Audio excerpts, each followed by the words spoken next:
Subscribe to Shakir Abidi Official. اعوذ باللہ من الشیطان الرجیم بسم اللہ الرحمن الرحیم والزاریات ذروا فالحاملات وقرا فالجاریات یسرا فالمقسمات امرا صدق اللہ العظیم۔ یہ سورۃ الزاریات کی پہلی آیتیں ہیں اور آج 27ویں پارے کا خلاصہ تفسیر ہونا ہے، لیکن چونکہ یہ سورت 26 پارے کے اخیر میں ہے اور اس کے زیادہ تر مضامین 27ویں پارے ہی کے اندر ہے، اس بنیاد پر اس سورت کو 26ویں پارے میں شامل نہیں کیا گیا تھا، اور انشاءاللہ اس کے مضامین کا تذکرہ ہم آج یعنی 27ویں پارے والے دن کریں گے۔ اللہ تبارک و تعالیٰ نے یہاں پر اپنی مختلف چیزوں کی قسم کھائی ہے، اپنی مختلف مخلوقات کی قسم کھائی ہے کہ اللہ تبارک و تعالیٰ کہتا ہے کہ ان ہواؤں کی قسم ہے جو گرد و غبار اڑاتے ہیں، ایسے ہی اللہ تبارک و تعالیٰ کہتا ہے ان بادلوں کی قسم ہے جو بادل پانی اٹھا کر ایک جگہ سے دوسری جگہ لے کر جاتے ہیں، ایسے اللہ تبارک و تعالیٰ قسم کھاتا ہے کہ ان کشتیوں کی قسم ہے جو سمندر کے اندر بہت آسانیوں کے ساتھ چلتی ہوئی نظر آتی رہتی ہیں، اور اللہ تبارک و تعالیٰ کے ان فرشتوں کی بھی قسم ہے جو اللہ تبارک و تعالیٰ کے حکم کو، اس کے احکام کو اور اس کی نعمتوں کو لوگوں میں تقسیم کرتے رہتے ہیں۔ ان ساری چیزوں کی قسمیں کھا کر اللہ تبارک و تعالیٰ اصل میں بتانا یہ چاہتا ہے، اصل میں دنیا کے اندر ہوتا یہ ہے کہ جب ہم کسی بات کو بہت مضبوطی کے ساتھ کہنا چاہتے ہیں تو ہم اس بات کے مضبوط کرنے کے لیے قسم کھاتے ہیں کہ میں تو خدا کی قسم کھاتا ہوں، اس بات ایسے ہی ہے، اس میں کوئی دو رائے نہیں۔ چونکہ اللہ تبارک و تعالیٰ نے انسانوں کو پیدا کیا ہے اور انسانی فطرت کو وہ اس سے زیادہ کون بہتر جان سکتا ہے، تو اللہ تبارک و تعالیٰ نے انسانی اس فطرت کو سامنے رکھتے ہوئے اپنے مخلوقات میں سے چند چیزوں کی قسم کھائی ہے، اور کھانے کے بعد قیامت کی ہولناکی اور اس کے وقوع کا تذکرہ کیا ہے کہ ان ساری چیزوں کی قسم ہے کہ قیامت ہو کر ہی رہے گی، اسے کوئی ٹال نہیں سکتا، لازمی طور پر انسان کو ایک دن مر جانا ہے اور ان تمام کائنات کو، تمام دنیا کو ایک دن ختم ہو جانا ہے، اور جب دنیا ختم ہو جائے گی تو دنیا کی چیزوں کے اوپر زیادہ محبت لگا کر بیٹھ جانا، دنیا کی چیزوں کے لیے اپنی زندگی کو وقف کر دینا، اس سے ایسا دل لگا لینا کہ بس وہ ہاتھ سے اسے چھوڑنا نہ چاہے، اس کو دانتوں سے پکڑ کے رہے، یہ بات ایک اہل ایمان کے لیے مناسب نہیں ہے۔ اور خاص طور سے یہ ہوتا ہے کہ جب بندہ کچھ مال کماتا ہے، کچھ رقمیں اس کے پاس آ جاتی ہیں، مال و دولت کا مالک ہو جاتا ہے، تو اس کو اس دولت سے اتنی محبت ہو جاتی ہے کہ وہ اس میں سے خرچ بھی نہیں کرنا چاہتا، یہاں تک کہ اپنی ذات پر بھی خرچ نہیں کرنا چاہتا، وہ چاہتا ہے کہ جمع کر کر کے گن گن کر رکھے، حالانکہ اسے یہ چاہیے کہ اللہ تبارک و تعالیٰ نے اسے جو مال دیا ہے، اسے جو نعمتیں دی ہیں، تو اس کو اللہ کے راستے میں خوب خرچ کرے۔ اس کی وجہ یہ ہے کہ یہ بندہ خود چلے جانے والا ہے، جب کائنات میں قیامت آنے والی ہے اور ہر شے ختم ہو جانے والی ہے تو اس کا وجود اور اس کے پاس جو کچھ ہے اس کا بھی ختم ہو جانا یقینی ہے۔ اللہ تعالیٰ مومنین کی صفات کا تذکرہ کرتے ہوئے کہتے ہیں کہ وَفِي أَمْوَالِهِمْ حَقٌّ لِلسَّائِلِ وَالْمَحْرُومِ، اور اہل ایمان اور اہل تقوی جو ہیں ان کے مال میں اللہ نے جن کو ایمان سے نوازا ہے، جن کو پرہیزگاری سے نوازا ہے، ان کے مال میں حق للسائل والمحروم، جو آدمی آ کر پوچھے، سوال کرے، اپنی ضرورتیں رکھے، اس کا بھی حق ہے، اور بہت سے لوگ وہ ہیں جو اپنی ضرورت نہیں رکھ پاتے، زبان سے بول نہیں پاتے کہ میرے پاس یہ ضرورتیں ہیں، تو اس کا بھی حق ہے۔ دونوں لوگوں کا حق ہے اس کے مال میں جس کو اللہ اور اللہ کے رسول صلی اللہ علیہ وسلم سے محبت ہے، جس کو اللہ تبارک و تعالیٰ نے تقوی سے نواز رکھا ہے، ایمان کی دولت سے نواز رکھا ہے۔ اب ایک بات سامنے ہو گئی کہ ہمیں اللہ نے اگر نوازا ہے اور ہمارے جاننے والوں میں کوئی بھی فرد ایسا ہے جو آدمی پریشانی میں مبتلا ہے، تنگ دستی میں مبتلا ہے، ہم چاہیں یا نہ چاہیں اس کو دینا ہمارے اوپر ضروری ہے، اس کا حق ہے ہمارے پاس۔ حق کسے کہتے ہیں معلوم ہے نا، کہ آپ اگر کسی کو 2000 روپے دے دیا آپ نے، اور پھر اس کا حق ہو جاتا ہے کہ آپ سے وہ 2000 روپے لاٹھی کے زور پر مانگ لے کہ نہیں دو، مقدمے کر دے آپ کے اوپر، تو حق کہتے ہیں کہ وہ مانگے یا نہ مانگے ہمارے اوپر یہ ضروری ہے کہ ہم اس کو پہنچا دیں۔ آگے اللہ تبارک و تعالیٰ نے حضرت ابراہیم علیہ السلام کا تذکرہ کیا ہے، اور ساتھ میں قوم لوط کا تذکرہ ہے کہ حل اتاک حدیث ضیف ابراہیم المکرمین، کہ حضرت ابراہیم علیہ السلام کے پاس جو مکرم مہمان آئے تھے ان کی خبر آپ کو ہے، یعنی ہم آپ کو وہ خبر دے رہے ہیں، آپ کو معلوم نہیں تھا، ہم آپ کو یہ بات بتا رہے ہیں۔ یہ ایک واقعہ ہے کہ حضرت ابراہیم علیہ السلام کو کوئی اولاد نہیں تھی، اور حضرت ابراہیم علیہ السلام اللہ تبارک و تعالیٰ سے دعا کیا کرتے تھے کہ پروردگار عالم کوئی اولاد عطا فرما دیجیے۔ تو اللہ تبارک و تعالیٰ کی طرف سے فرشتے بھیجے گئے اور دو کام کے لیے بھیجے گئے۔ ایک تو یہ کہ حضرت ابراہیم علیہ السلام کو خوشخبری دیں کہ اللہ تبارک و تعالیٰ آپ کو بیٹے سے نوازے گا، اور دوسرا کام یہ تھا کہ اس خوشخبری کے ساتھ ساتھ ایک کام یہ بھی کریں کہ حضرت لوط علیہ السلام کی جو قوم ہے اس قوم کو تباہ کر دیا جائے، اس لیے کہ یہ قوم انتہائی سرکشی پہ اتری ہوئی ہے، بدماشی پہ اتری ہوئی ہے، نافرمانی پہ اتری ہوئی ہے۔ جب یہ لوگ آئے حضرت ابراہیم علیہ السلام کے پاس تو حضرت ابراہیم علیہ السلام چونکہ مہمان نواز تھے تو ان کے لیے انہوں نے ایک بکرا بھون کر تل کے اور لا کر ان کے سامنے پیش کیا کہ یہ لیجئے کھائیے۔ ان میں سے کوئی بھی کھانے کے لیے ہاتھ نہیں بڑھا رہا تھا، انسانی شکل میں تھے یہ لوگ۔ تو حضرت ابراہیم علیہ السلام دل کے اندر ڈرے کہ یہ کیا بات ہے، یہ لوگ کھا کیوں نہیں رہے، ایسا تو نہیں کہ کسی غلط ارادے سے یہاں آئے ہیں۔ تو پھر فرشتوں نے کہا کہ نہیں، ہم تو اللہ تبارک و تعالیٰ کی طرف سے بھیجے گئے فرشتے ہیں اور ہم یہ کھاتے نہیں ہیں،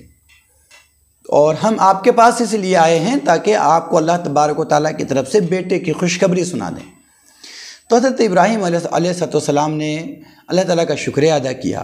اور پھر فرشتوں نے کہا کہ ایک کام ہمیں اور ہے، وہ یہ ہے کہ رات کے پہر میں ہم حضرت لوط علیہ السلام کی قوم کو تباہ کرنے کے لیے بھیجے گئے۔ حضرت ابراہیم علیہ السلام اس سے الجھنے لگے کہ بھائی ایسا کیوں کر رہے ہیں آپ؟ فرشتوں نے کہا کہ تو اللہ کا حکم ہے، اور ایسا ہی ہوا کہ یہ لوط علیہ السلام کی قوم تھی، یہ ہومو سیکسول تھی، یہ بہت زیادہ بدکاری میں مبتلا تھی یہ قوم۔ جب یہ لوگ فرشتے انسانی شکل میں حضرت لوط علیہ السلام کے پاس پہنچے تو وہ لوگوں نے دیکھا کہ انسان ہیں اور اجنبی ہیں اور خوبصورت ہیں، تو ان لوگوں کی نیتیں خراب ہو گئیں۔ حضرت لوط علیہ السلام نے انہیں بہت سمجھایا کہ تم کیسی بات کرتے ہو، اللہ تبارک و تعالیٰ نے تمہارے لیے خواتین کو پیدا کیا ہے، ان سے نکاح کر لو، لیکن یہ تو تم ایک خباثت والے عمل پر اترے ہوئے ہو، شیطانی عمل پہ اترے ہوئے، اس سے باز آ جاؤ۔ لیکن وہ لوگ اس سے باز نہیں آئے۔ فرشتوں نے کہا کہ آپ گھبرائیں نہیں، ہم اللہ کی طرف سے بھیجے گئے فرشتے ہیں، یہ ہم تک پہنچ نہیں سکتے، ہم انہیں تباہ کرنے کے لیے آئے۔ اور پھر رات کے آخری پہر حضرت لوط علیہ السلام سے کہا گیا کہ اپنے ماننے والوں کو لے کر یہاں سے نکل جائیں۔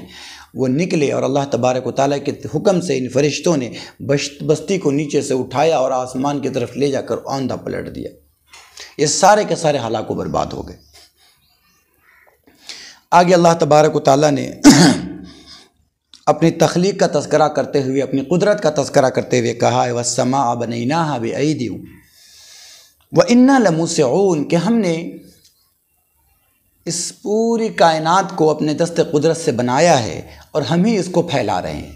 دیکھیے آج کے وقت میں سائنس اس بات پر پہنچی ہے کہ ہماری جو یہ کائنات ہے، ہمارا جو یونیورس ہے، یہ ہر لمحہ پھیل رہا ہے، ہر لمحہ پھیل رہا ہے، بڑھ رہا ہے آگے کی طرف، اور کتنا بڑا یہ نہیں معلوم، لیکن بگ بینگ کے بعد سے مسلسل یہ پھیل رہا ہے۔ اللہ تبارک و تعالیٰ نے آج سے 1400 سال پہلے یہ بات بتا دی تھی کہ اِنَّا لَمُوسِعُونَ، کہ ہم نے ہی اس پوری کائنات کو، اس پورے یونیورس کو اپنے دست قدرت سے پیدا کیا ہے اور ہم ہی اس کو پھیلانے والے۔ آگے سورۃ الطور شروع ہو رہی ہے، اس کے اندر اللہ تبارک و تعالیٰ نے بھی مختلف چیزوں کی قسمیں کھائی ہیں، اور قسم کھا کر یہ بات بتائی ہے کہ اللہ تبارک و تعالیٰ کی طرف سے نافرمانوں کے لیے جو عذاب آئے گا، اس عذاب کو کوئی روک نہیں سکتا۔ وَالطُّورِ وَكِتَابٍ مَّسْطُورٍ فِي رِقٍّ مَّنشُورٍ وَالْبَيْتِ الْمَعْمُورِ وَالسَّقْفِ الْمَرْفُوعِ وَالْبَحْرِ الْمَسْجُورِ، قسم ہے طور پہاڑ کی، قسم ہے اس کتاب کی جو کھلے ہوئے اوراق میں لکھی ہوئی ہے، اور قسم ہے بیت معمور کی، اور قسم ہے اونچے چھت کی، آسمان کی، اور قسم ہے اس سمندر کی جو پانیوں سے بھرا ہوا ہے۔ ان 5 چیزوں کی قسم کھا کر اللہ تبارک و تعالیٰ کہتے ہیں کہ اللہ تبارک و تعالیٰ کی طرف سے، آپ کے رب کی طرف سے جو عذاب آنے والا ہے اسے کوئی نہیں ٹال سکتا، ٹال ہی نہیں سکتا۔ اس سے مجرمین کو ڈرنا چاہیے۔ اللہ تبارک و تعالیٰ کی نافرمانی کرنے والے کو، اللہ کی عبادت نہ کرنے والے کو ڈرنا چاہیے کہ اللہ تبارک و تعالیٰ کا عذاب ایسا ہے جس کو کوئی ٹال ہی نہیں سکتا۔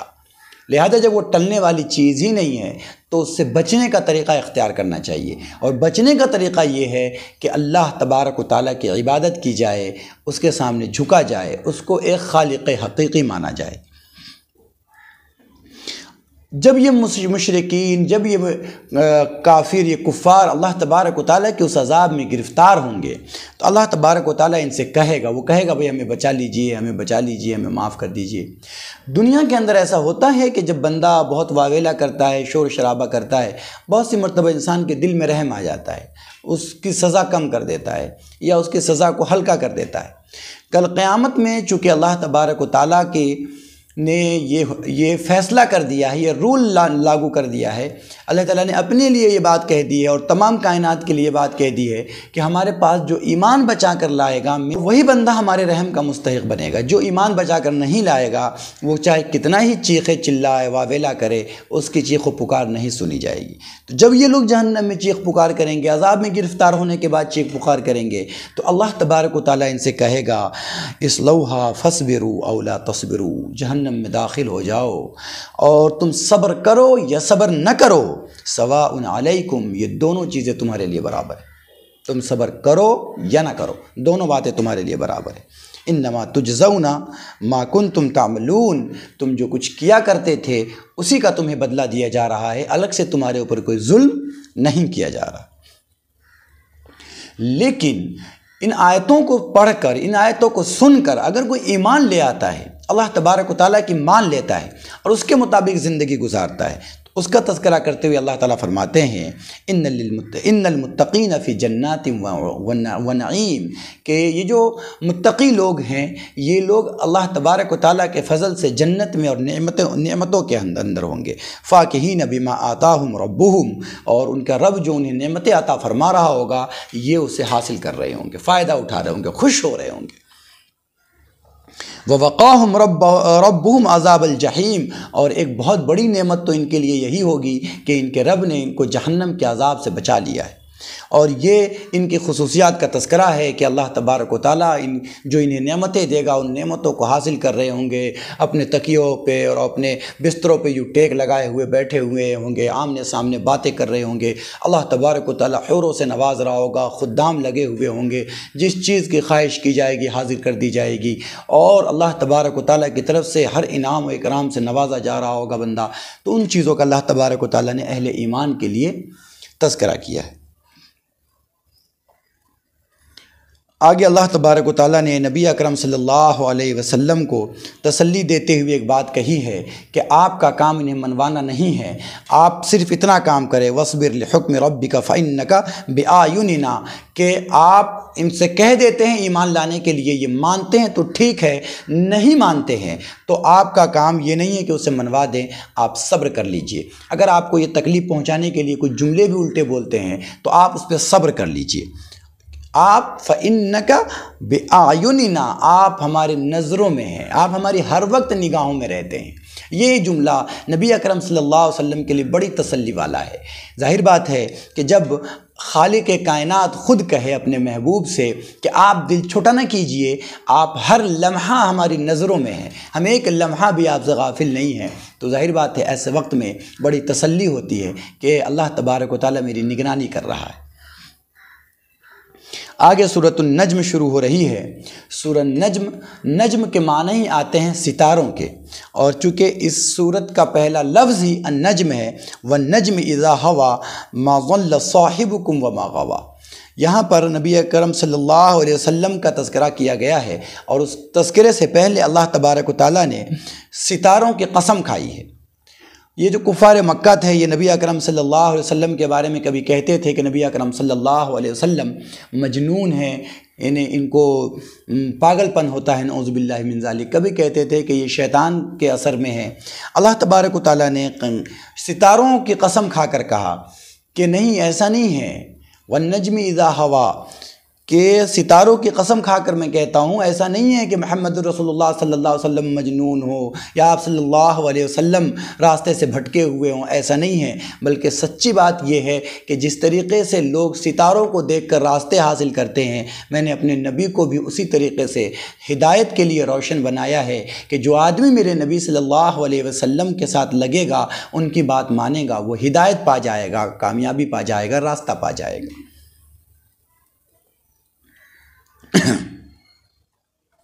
آگے نبی اکرم صلی اللہ علیہ وسلم کا تذکرہ کرتے ہوئے حضور کی ایک نعمت کا تذکرہ کیا ہے۔ یہ کفار کہتے تھے کہ نبی اکرم صلی اللہ علیہ وسلم کے پاس جو جبریل علیہ السلام آتے ہیں یہ تو انسان کی شکل میں آتے ہیں، جیسا کہ حضور صلی اللہ علیہ وسلم خود ہی کہتے ہیں، تو جب انسان کی شکل میں آتے ہیں تو پھر یہ کیسے معلوم ہوگا کہ یہ فرشتہ ہے یا فرشتہ نہیں ہے؟ فرشتہ کو کبھی دیکھا ہو تب تو، کہ ہاں بھائی آپ نے جو وہاں پر مجھے دیکھا تھا کوئی نہیں تھا، میں ہی تھا اور آپ تھے، تو آپ نے جو دیکھا تھا میں وہی فرشتہ ہوں۔ تو اللہ تبارک و تعالیٰ نے اس کا تذکرہ کرتے ہوئے کہا کہ ہاں، اللہ کے نبی صلی اللہ علیہ وسلم نے فرشتے کو دیکھا ہے۔ علمہ شدید القویٰ، یہ جو قرآن کریم آ کر بتا کر جاتا ہے نبی اکرم صلی اللہ علیہ وسلم کو، یہ بہت طاقتور فرشتہ ہے۔ ذو مرۃ فاستویٰ وہو بالافق الاعلیٰ، کہ اللہ تبارک و تعالیٰ کے فضل سے اللہ کے نبی صلی اللہ علیہ وسلم نے فرشتے کو دیکھا جس نے افق کو گھیرے ہوا تھا۔ حدیثوں کے اندر آتا ہے، تفسیروں کے اندر آتا ہے کہ نبی اکرم صلی اللہ علیہ وسلم نے حضرت جبریل علیہ السلام کو 2 مرتبہ ان کی اصلی حالت میں دیکھا۔ ایک مرتبہ جب اللہ کے نبی صلی اللہ علیہ وسلم نے حضرت جبریل سے خواہش کی، اور دوسری مرتبہ معراج کے موقع پر۔ تو یہ 2 موقع پر اللہ کے نبی صلی اللہ علیہ وسلم نے حضرت جبریل علیہ السلام کو ان کی اصلی حالت میں دیکھا، اور ان کی اصلی حالت یہ ہے کہ حضرت جبریل علیہ السلام کے 600 پر ہیں، اور ایک ایک پر اتنا بڑا ہے کہ اگر اس کو دنیا پر یوں ڈال دیں تو پوری دنیا اس کے اندر چھپ جائے۔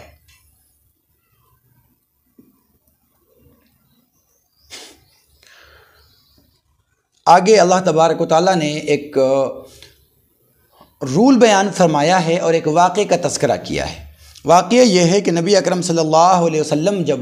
دین کی دعوت دیتے تھے تو مکے کے ایک آدمی نے حضور اکرم صلی اللہ علیہ وسلم، مدینے کے ایک آدمی نے حضور اکرم صلی اللہ علیہ وسلم کی بات مان کر ایمان قبول کر لیا۔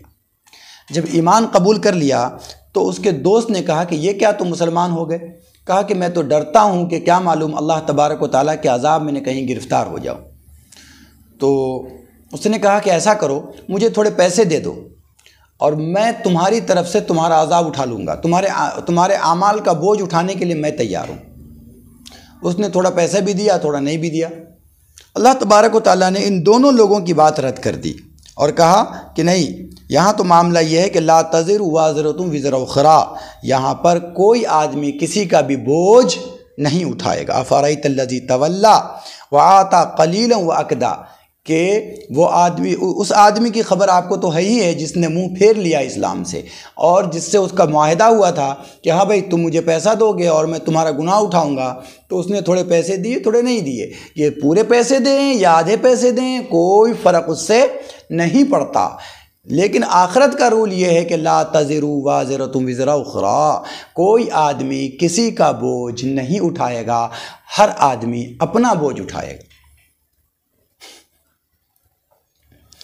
آگے سورۃ القمر شروع ہو رہی ہے۔ قمر کے معنی چاند کے ہیں، اور اس آیت کے اندر چاند کے 2 ٹکڑے ہونے کا تذکرہ ہے۔ نبی اکرم صلی اللہ علیہ وسلم کے اس معجزے کا تذکرہ ہے جس کو شق القمر کے نام سے پوری دنیا جانتی ہے، آپ بھی جانتے ہیں۔ اقتربت الساعۃ وانشق القمر، کہ قیامت قریب آ چکا اور چاند 2 ٹکڑے ہو گیا۔ آپ صلی اللہ علیہ وسلم مینا کے علاقے میں تھے جب کفار نے آپ صلی اللہ علیہ وسلم سے مطالبہ کیا کہ اگر آپ نبی اور رسول ہیں تو چاند کے 2 ٹکڑے کر کے دکھائیے، کہ اگر آپ نبی اور رسول ہیں تو چاند کے 2 ٹکڑے کر کے دکھائیے۔ نبی اکرم صلی اللہ علیہ وسلم نے اللہ تبارک و تعالیٰ سے دعا فرمائی، اور پھر اللہ کے نبی صلی اللہ علیہ وسلم نے انگلی کا اشارہ کیا اور اللہ کے حکم سے چاند 2 ٹکڑے ہو گئے۔ لیکن ان لوگوں نے اتنی بڑی نشانی دیکھنے کے بعد بھی ایمان قبول نہیں کیا۔ اللہ تعالیٰ نے اس کا تذکرہ کرتے ہوئے کہا ہے اقتربت الساعۃ وانشق القمر، چاند کے 2 ٹکڑے ہو چکے اور قیامت قریب آ چکا ہے۔ آگے اللہ تبارک و تعالیٰ نے مختلف قوموں کا تذکرہ کیا ہے، جنہوں نے نہیں مانا تو اللہ تبارک و تعالیٰ نے اسے تباہ کر دیا، جیسے حضرت نوح علیہ السلام کی قوم کا تذکرہ ہے جو آپ پیچھے کئی ایپیسوڈ میں سن چکے ہیں۔ ایسے ہی اللہ تبارک و تعالیٰ نے اور بھی دوسری قوموں کا تذکرہ کیا ہے۔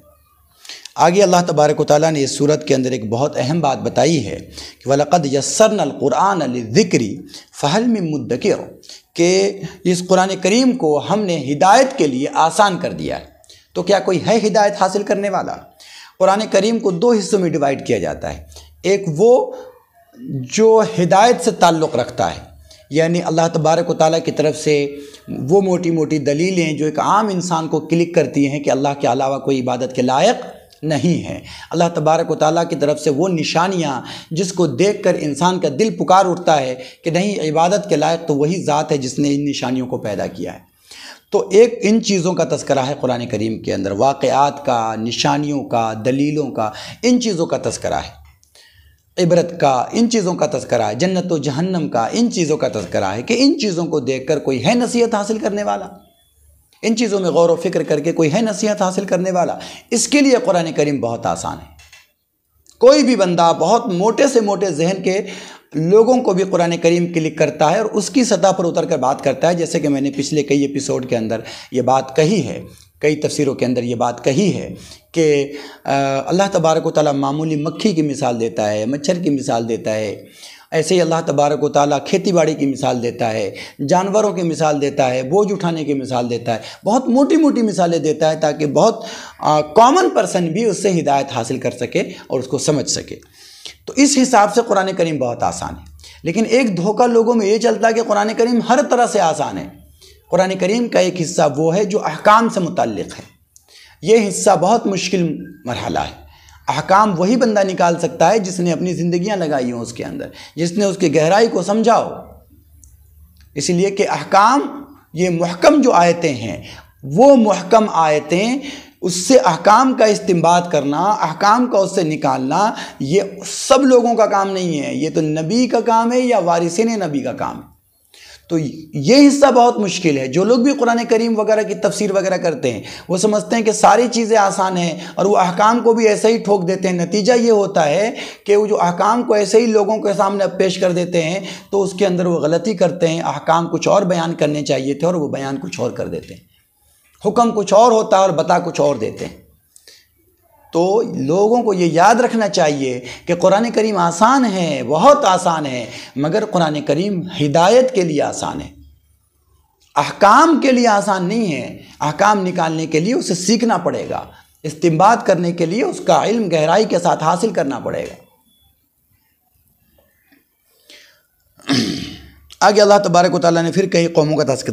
تذکرہ کیا ہے کہ جن لوگوں نے مانا اس کو اللہ تعالیٰ نے ہدایت سے اور اپنی نعمتوں سے سرفراز کیا، جنہوں نے نہیں مانا ان کے لیے اللہ تبارک و تعالیٰ نے گمراہی اور جہنم کا عذاب رکھا ہے۔ آگے سورہ رحمان شروع ہو رہی ہے، الرحمن علم القرآن خلق الانسان علمہ البیان، کہ یہ کفار مکہ کے ایک سوال کا جواب بھی ہے۔ یہ جو کفار مکہ تھے یہ اللہ تبارک و تعالیٰ کے رحمان کے نام سے واقف تھے مگر بہت زیادہ مشہور نہیں تھا ان کے ہاں۔ اللہ کے نبی صلی اللہ علیہ وسلم جب دعا کرتے تھے رحمان الرحیم کہہ کے، بسم اللہ الرحمن الرحیم پڑھتے تھے، تو ان لوگوں کو لگتا تھا یہ کیا، یہ رحمان کون ہے، مر رحمان، رحمان کیا ہے، اس طرح کی باتیں پوچھتے تھے۔ تو اللہ تبارک و تعالیٰ نے پوری سورت نازل فرما دی، الرحمن، رحمان کی ذات وہ ہے جس نے یہ قرآن کریم سکھایا ہے، یعنی اللہ تعالیٰ کی ذات ہے۔ اور یہاں پر قرآن کریم نے ایک عجیب جملہ کہا، علم القرآن، جس نے قرآن سکھایا ہے۔ سکھانے والی ذات اللہ کی ہے، جس کو قرآن سکھایا جا رہا اللہ تعالیٰ نے اس کا تذکرہ نہیں کیا۔ یوں تو سب سے پہلے اللہ تبارک و تعالیٰ نے قرآن کریم محمد رسول اللہ صلی اللہ علیہ وسلم کو سکھایا، لیکن اس کے مخاطب تمام اہل ایمان ہیں، تمام لوگ ہیں، کہ تمام اہل ایمان کو چاہیے کہ وہ قرآن کریم سیکھے، یہ اس کی ذمہ داری میں شامل ہے۔ اور اس صورت کے اندر آپ جانتے ہیں کہ اللہ تبارک و تعالیٰ نے اپنی مختلف نعمتوں کا تذکرہ کیا ہے، اور نعمتوں کا تذکرہ کر کے بار بار یہ کہا ہے کہ اللہ تعالیٰ کہ تم کن کن نعمتوں سے جان چھڑاؤ گے، کن کن نعمتوں کو تم جھٹلا سکتے ہو۔ اللہ تبارک و تعالیٰ نے تمہیں صحت دی ہے، مال و دولت دی ہے، دنیا کی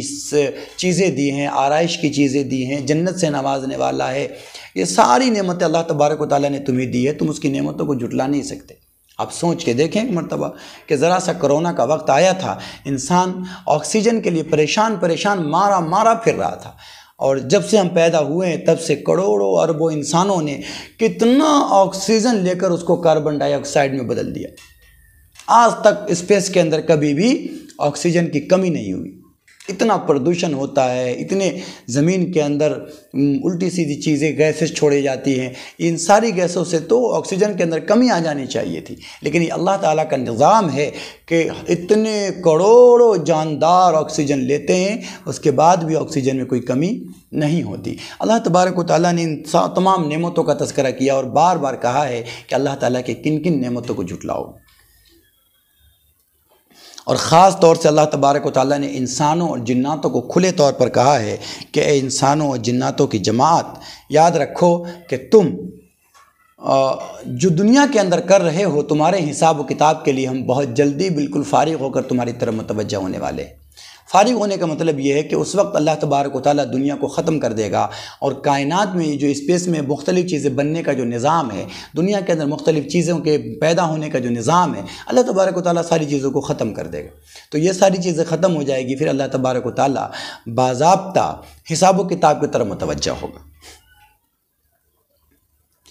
اللہ تعالیٰ خود ہی کہتا ہے کل من علیہا فان ویبقى وجہ ربک ذو الجلال والاکرام، کہ زمین اور اسپیس کے اندر یہ ساری چیزیں، یہ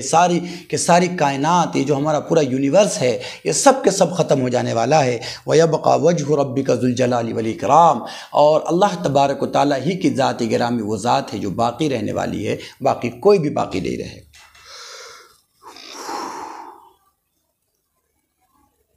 آگے اللہ تبارک و تعالیٰ نے انسانوں اور جناتوں کو ایک چیلنج کرتے ہوئے کہا ہے، یا معشر الجن والانس ان استطعتم ان تنفذوا من اقطار السماوات والارض فانفذوا لا تنفذون الا بسلطان، اے انسانوں اور جناتوں کی جماعت، تم اگر زمین و آسمان کے کنارے سے نکل کر بھاگ سکتے ہو اللہ تبارک و تعالیٰ کی پکڑ سے، تو بھاگ کر دیکھو۔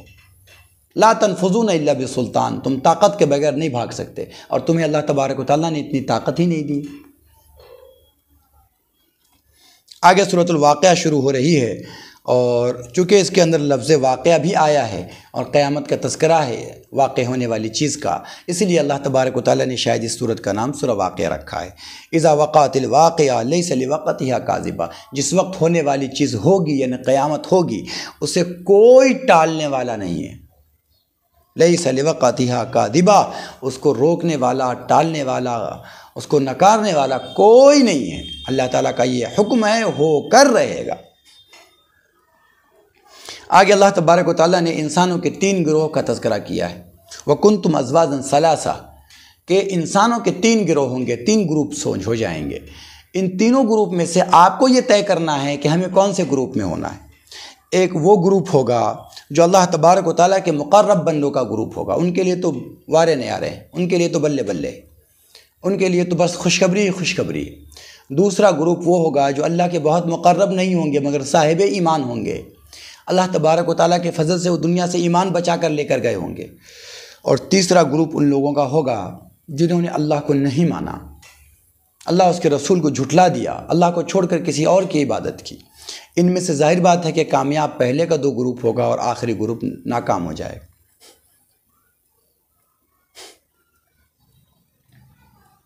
اللہ تبارک و تعالیٰ نے اس صورت کے اندر اور بھی بہت ساری چیزوں کا تذکرہ کرتے ہوئے کہا ہے کہ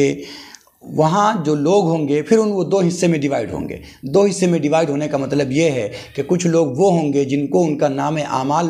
دائیں ہاتھ میں دیا جائے گا، اور کچھ لوگ وہ ہوں گے جن کو ان کا نام اعمال بائیں ہاتھ میں دیا جائے گا۔ تو جن کو دائیں ہاتھ میں دیا جائے گا یہ لوگ کامیاب ہو جائیں گے، اور جن کو بائیں ہاتھ میں ملے گا وہ لوگ ناکام ہو جائیں گے۔ مفسرین کرام نے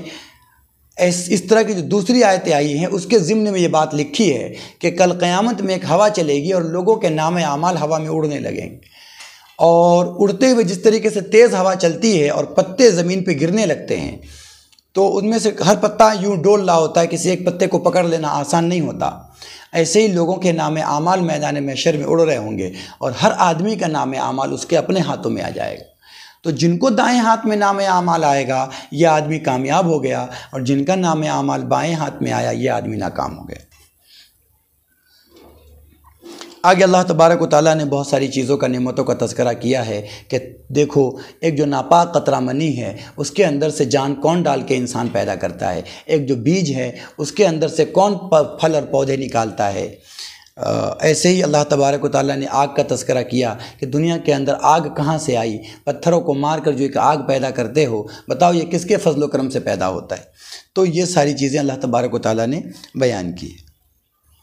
آگے اللہ تبارک و تعالیٰ نے قرآن کریم کے سچ ہونے کا اور پاک ہونے کا تذکرہ کرتے ہوئے کہا ہے انہ لقرآن کریم فی کتاب مکنون لا یمسہ الا المطہرون، کہ یہ جو قرآن کریم ہے یہ اللہ تبارک و تعالیٰ کی طرف سے نازل کیا گیا ہے اور یہ چھپی ہوئی کتاب میں لکھا ہوا ہے، اور یعنی لوح محفوظ میں لا یمسہ الا المطہرون، اس کو پاک فرشتوں کے علاوہ کوئی ہاتھ ہی نہیں لگا سکتا۔ اسی آیت سے یہ مسئلہ بھی ثابت ہوتا ہے کہ قرآن کریم کو پاکیزگی کی حالت میں ہم چھو سکتے ہیں، ناپاکی کی حالت میں چھونے کی اجازت نہیں ہے۔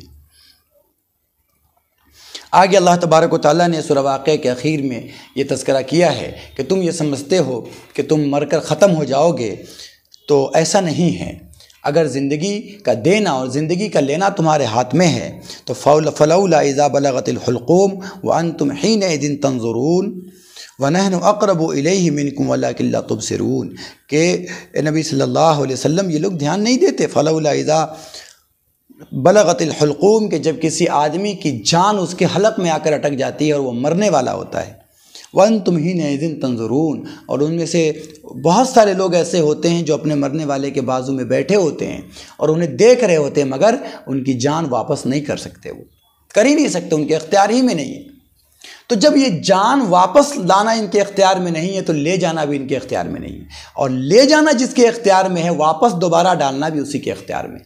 معلوم ہوا کہ انسان کی روح اللہ تبارک و تعالیٰ قبض کر رہا ہے، اور پھر دوبارہ اس روح کو جسم میں بھیجنا یہ اللہ تعالیٰ ہی کا کام ہے، اور وہ آسانی کے ساتھ کر سکتا ہے۔ آگے اللہ تبارک و تعالیٰ نے سورہ حدید ذکر کیا ہے، اور سورہ حدید کے معنی آتے ہیں لوہے کے، اور اس کے اندر چونکہ لوہے کا تذکرہ ہے اس بنیاد پر اس سورت کا نام سورہ حدید ہے۔ اللہ تبارک و تعالیٰ کے راستے میں خرچ کرنے نے فی سبیل اللہ خرچ کرنے کا تذکرہ کرتے ہوئے کہا ہے وَمَا لَكُمْ أَلَّا تُنْفِقُوا فِي سَبِيلِ اللَّهِ وَلِلَّهِ مِيرَاثُ السَّمَاوَاتِ وَالْأَرْضِ، کہ تمہیں کیا ہو گیا ہے، اللہ تبارک و تعالیٰ نے جو مال، صحت اور ساری چیزیں تمہیں دی ہے اس کو اللہ کے راستے میں کیوں نہیں لگاتے؟ حالانکہ یہ دنیا کی جتنی چیزیں ہیں یہ سب اللہ تبارک و تعالیٰ ہی کے لیے باقی رہ جانے والی ہے، تم کچھ بھی لے کر جانے والے نہیں ہو۔ تو جو چیز تم ساتھ میں لے کر جا ہی نہیں سکتے اس کو بچا کر رکھنے کی اتنی ساری کوششیں کرتے ہو، اس لیے تمہیں اللہ کے راستے میں خرچ کرتے رہنا چاہیے۔